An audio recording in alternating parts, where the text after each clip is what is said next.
அனைவருக்கும் வணக்கம். இன்னைக்கு 2024 நடைபெற்ற 2ஆம் இடைப்பருவத் தேர்வு அறிவியல் வினாத்தாளையும் வினை குறிப்பையும் பார்க்கலாம். 1 எலக்ட்ரான்களின் இழப்பு, 2 ஜூல் வெப்பமேறல், 3 4 எலக்ட்ரான் பங்கீடு, 5 புரதங்கள், 6 புரதம், 7 விந்தகம், 8 motor, 9 weber by metre square. அடுத்து மின்விசை கோடுகள் என்றால் மின்புலத்தில் வைக்கப்படும் ஓரலகு நேர் மின்னோட்டம் நகரும் நேர் அல்லது வளைவு கோடு. அடுத்து மின்மோட்டாரின் முக்கிய பகுதிகளை பட்டியலிடுக. கம்பி சுருள், நிலைகாந்தம், தூரிகைகள், நழுவு வளையம். அடுத்தது சரியா தவறா? அயனி சேர்மங்கள் முனை உள்ள கரைப்பான்களில் கரையும், அது தவறுன்னு எழுதணும். அதே மாதிரி ரெண்டாவது தவறு, சகப்பிணைப்பு சேர்மங்களுக்கு பதிலாக அயனி சேர்மங்கள்னு எழுதணும். அடுத்து கொஸ்டின் ஆன்சர் பார்த்துங்க. அடுத்து பொறுத்துக. தோல், வியர்வை, நுரையீரல், கார்பன் டை ஆக்சைடு, பெருங்குடல், செரிக்காத உணவு, சிறுநீரகம், சிறுநீர். அடுத்து அந்த கணக்கை கொஞ்சம் பார்த்துங்க.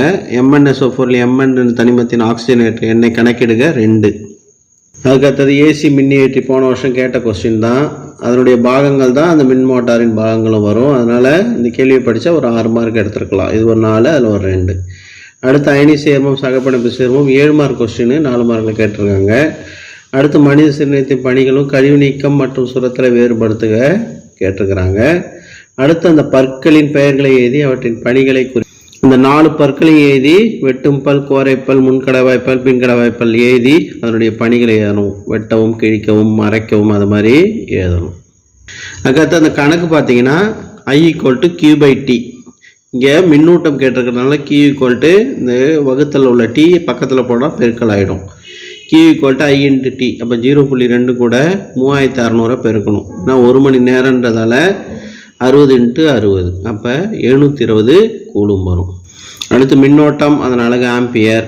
அப்புறம் ஜூல் வெப்ப விலையின் அடிப்படையில் வேலை செய்யும் கருவிகள் எவையினும் 2 எழுதுக. மின் சலவை பெட்டி, மின்னீர் சூடேற்றி, அது 2 எழுதணும். ஹீட்டர். அடுத்து மின்சாரத்தை பயன்படுத்தும் போது கவனிக்க வேண்டிய பாதுகாப்பு அம்சங்கள், டிசி மோட்டாரின் தத்துவம் மற்றும் வேலை செய்யும் விதம் ஆகியவற்றை விளக்குக.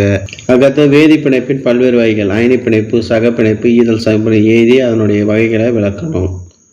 உயரிய வாயுக்களின் பெயர்களை எழுதுக. ஆக்சுவலாக மந்த வாயுக்களின் பெயர்கள்னு வரணும். ஒரு மாதிரி ட்விஸ்ட் பண்ணி கேட்டிருக்கிறாங்க. அடுத்து ஈதல் சகப்பிணைப்பு சேர்மங்களின் பண்புகளை விவரி, அது ஒரு டீட்டெயிலு.